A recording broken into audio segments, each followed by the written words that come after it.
Today, I have the pleasure of introducing you to Lucy. She has been a wonderful client of mine for the past 6 weeks, and she would like to tell you a little bit about her journey thus far and what she's had to overcome in the process. So, Lucy, would you mind introducing yourself? I'm Lucy. I'm 59 years old. I'm single. I have two grown kids.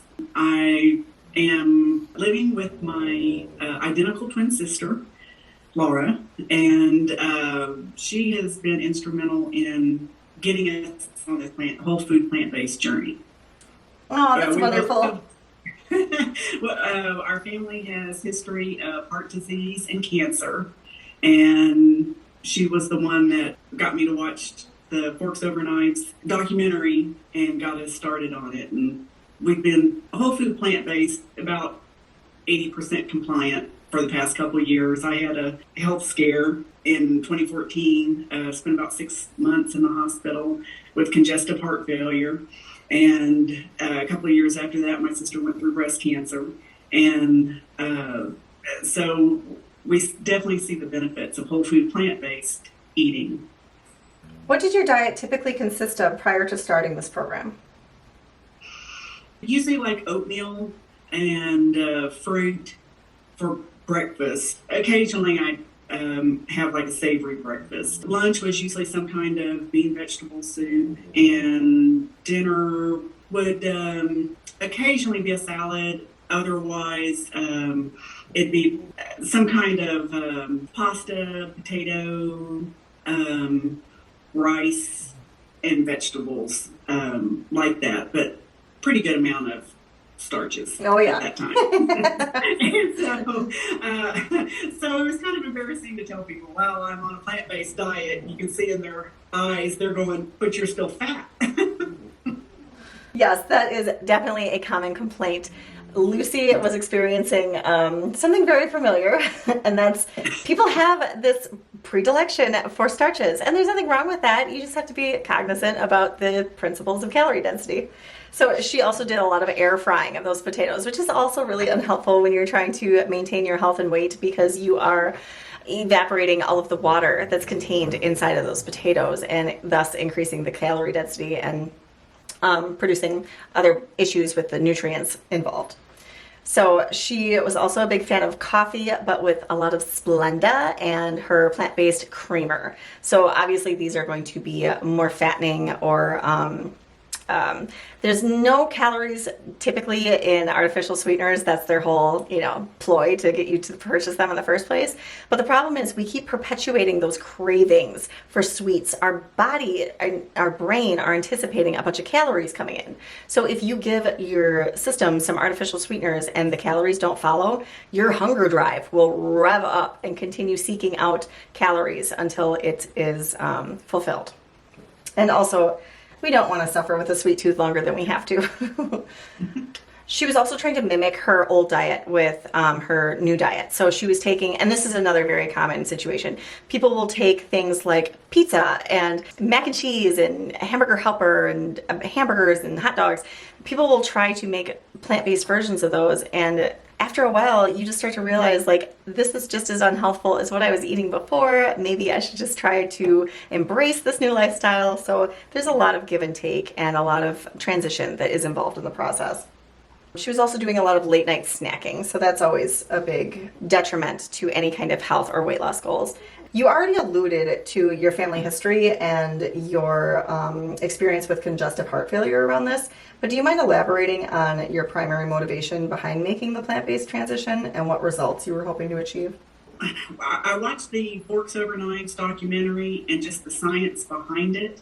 I had mentioned to you earlier, my sister said, hey, would you watch this with me? Because her oncologist suggested looking into a plant-based diet. And when my sister told me that, we were still eating a lot of dairy and some animal products and cut way back on that. But I said, sure, I'll watch it with you. But in my head, I'm going, oh, I'm not doing this. And so at the end of the documentary, she said, what do you think about this? And I said, we are doing this.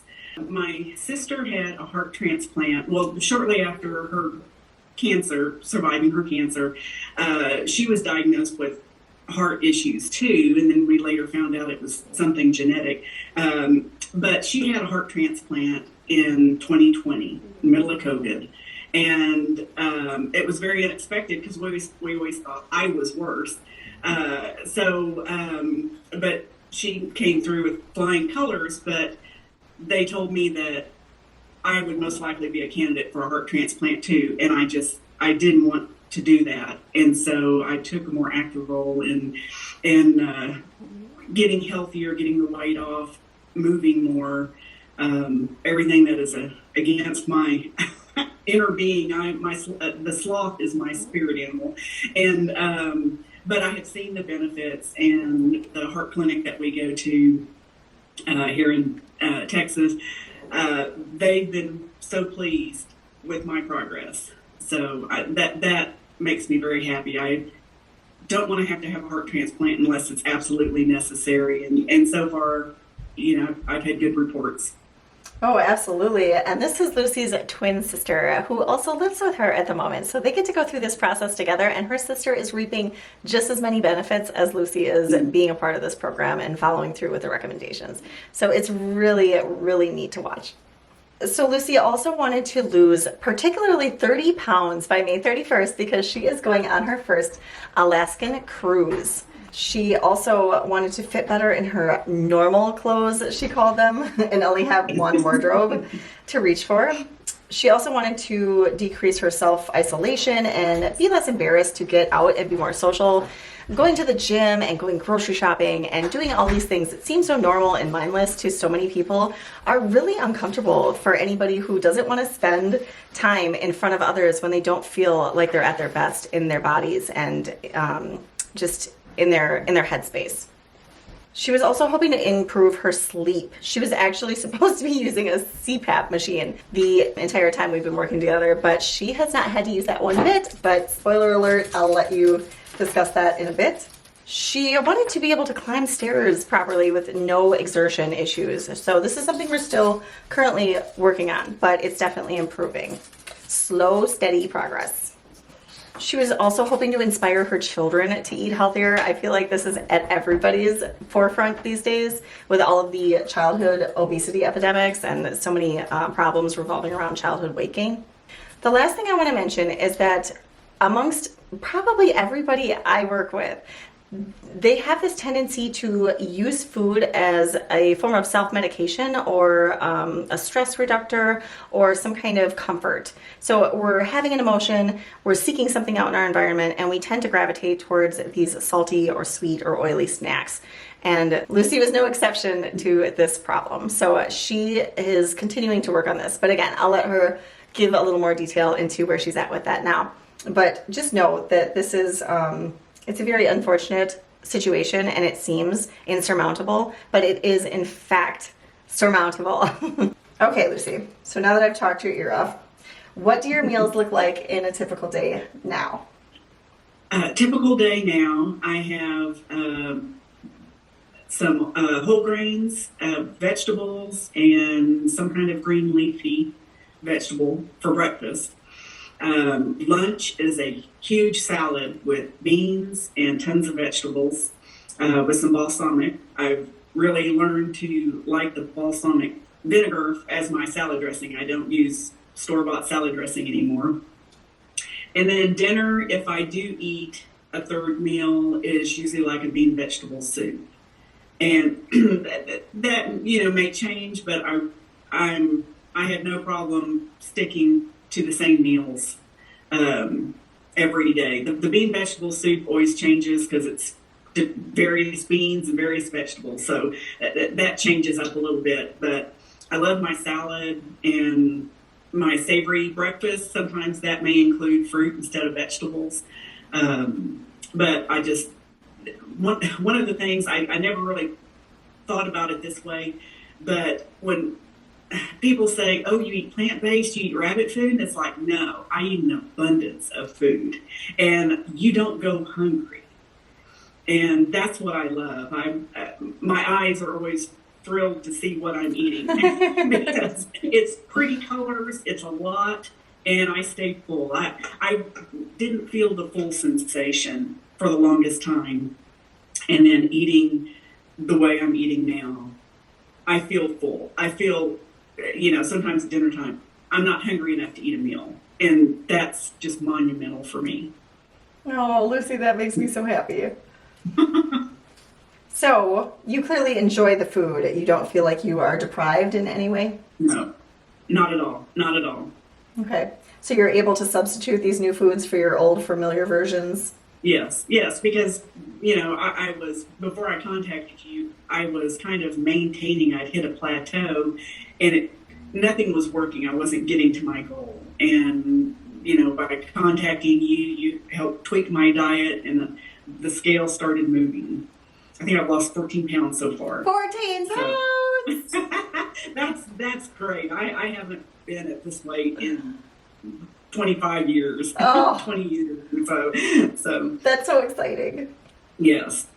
That's wonderful, Lucy. If you find yourself struggling with this transition or losing those excess pounds, make sure you click my link in the description box below and schedule a free 45-minute consultation with me so we can get started on your health journey. Okay, so we are going to discuss the other noticeable health changes that you've experienced thus far. Mental, physical, emotional. I am sleeping so much better now. I had bouts of insomnia. I would just lay in bed and toss and turn. And now when my head hits the pillow, I don't wake up until my alarm goes off. It's just, it's the little things. I can notice my necklace sits lower on my chest, and it's like, oh, that's awesome. But I feel like I have more energy. The sleep has been tremendous. Seeing the scale move, I've been able to get off 2 of my medications that I was taking for my congestive heart failure. I'm not retaining fluid like I used to. I just feel happier. I feel so much happier. Oh, that just makes my heart smile. Oh, okay. So some other wonderful things that Lucy has experienced in the past 6 weeks since she has officially transitioned to a vegan, whole food, plant-based, SOS-free diet is the following. Not only has she lost 14 pounds in 6 weeks, but she was already so enthusiastic and so determined to take care of this weight problem that she had already lost 4 pounds by the time that we started. Following that, she lost 10 pounds within the first 3 weeks. This is so incredible and totally doable for anybody out there struggling with these issues. And got off caffeine. Yes, and got rid of the caffeine. Absolutely. And what was going with the caffeine, right? The creamer and yes. the sweetener. It's just a vessel of, torture. Her blood pressure is also consistently low. Yes, she's still on a number of different hypertensive medications, but like she mentioned in the beginning, she has discontinued several of those medications, and the next time that she meets with her doctors in a month, they will be taking a serious look at reducing those medications even further. So that's really exciting. She has 0 urges to snack at night, and this was about the 4th week mark. She had to undergo a month of recalibrating all of her dopamine reward pathways in her brain to get to a point where she can really understand her hunger drive and learn to use that more intuitive eating. And she has been so satisfied with her meals throughout the day that she no longer feels the need to snack at night. But along with proper stress management and self-care and exercise, her body has just naturally come back to its homeostasis to a point where she doesn't feel the need to reach for something outside of herself to calm some sort of emotion that she experiences in the evening. The last thing I want to mention is that Lucy feels proud of her commitment level and her consistency. That is so crucial to recognize from time to time in any sort of journey or goal that you're trying to accomplish. Because if our inner critic keeps seeing this, and yes, this is Dr. Lisle, I'd love to thank him for this personally, this explanation. But when we have certain behaviors that we're trying to change, and our inner critic or our conscious, whatever you want to call it, continues to see us fail and fail and fail and make setback after setback, it's like we build this identity around it and we don't know how to overcome it.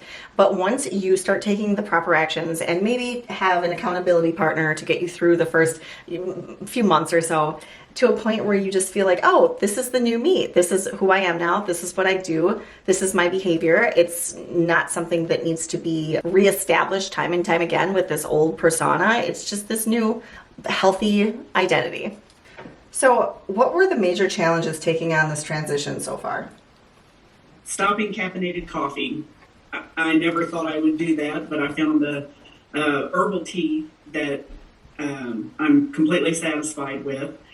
That's helped tremendously. Coming off the salt, I practically walked around with some a bottle of low sodium soy sauce with me all the time. Divesting myself from that, and just really loading up on the spices. That has helped a lot. Mm-hmm.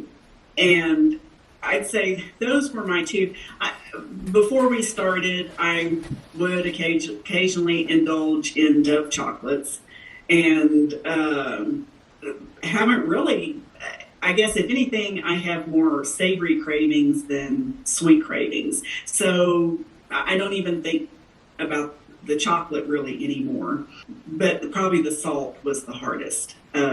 Just really backing off of that and learning that food, I want it to taste good, but it's also fuel. And so at the beginning, when I would eat something and my first thought was it needs salt, it's like just suck it up and eat it. And it did get a lot easier and palatable. And I enjoyed the food. How'd you get off your sweets? It was just kind of something that happened. I really didn't think about them.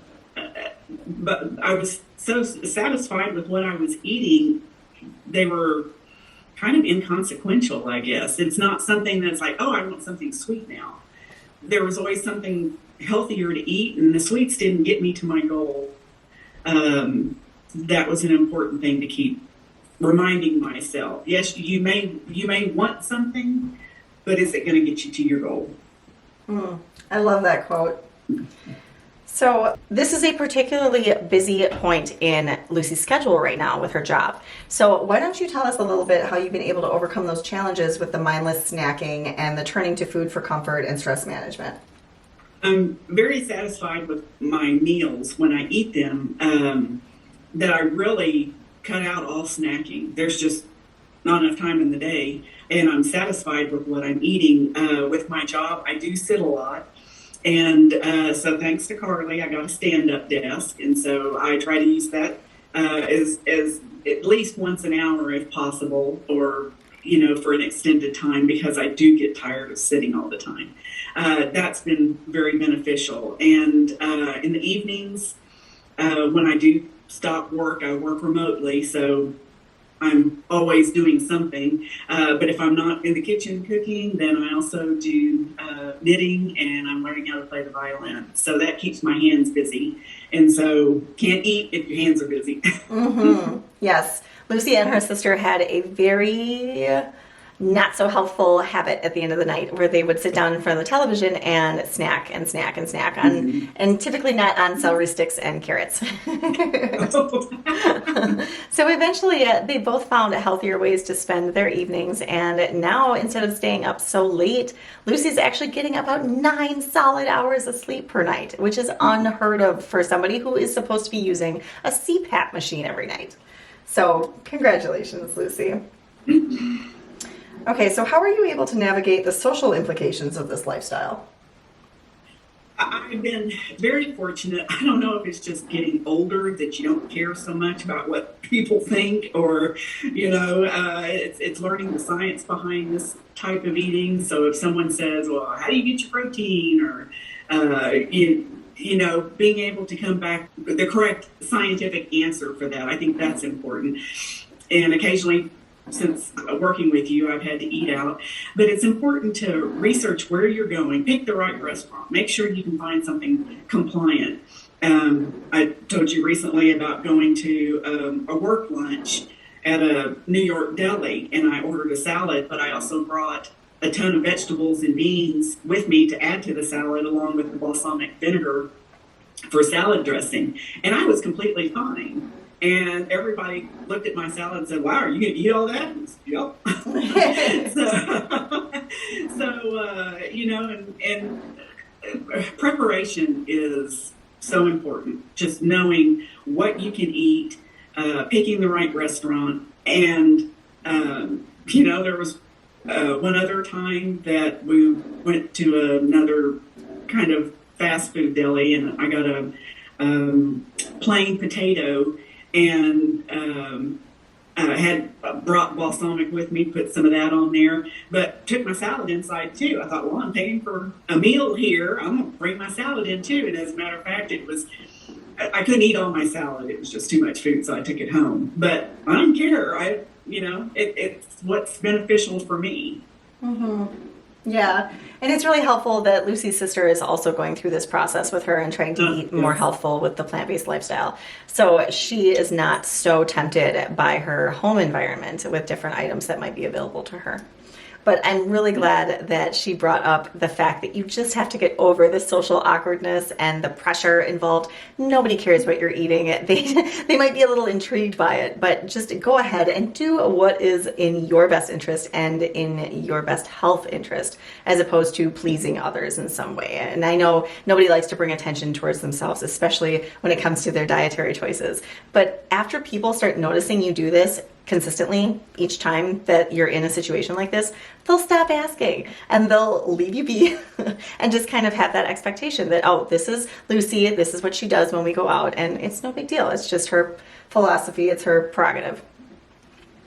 So do you see yourself maintaining this lifestyle long term? Absolutely. Absolutely. There's too many benefits to turn back.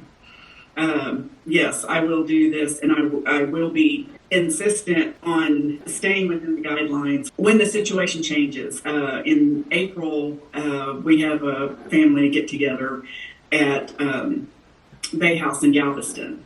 And so it's, you know, everybody brings food, and in the past haven't been as compliant on some of the food that I ate while there. This time I will be. We've already kind of planned a potato bar, so, you know, bringing salad, steamed vegetables for the potato, staying compliant with my way of eating now. I'm not gonna be tempted to eat the other stuff, knowing that my version is so much healthier. I'll let the others eat what they want to eat, and I don't judge. And you know, they will probably want to see what we're eating or taste it, and which I hope. I will definitely stay with this way of eating. Oh, that's so inspiring, Lucy. I'm really glad to hear you say that.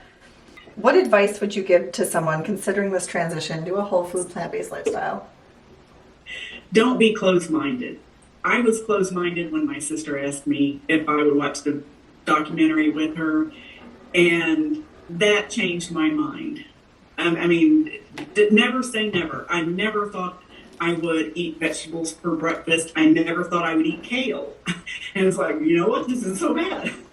I never say never. Keep an open mind, because once you see the benefits of this, I was predisposed to diabetes.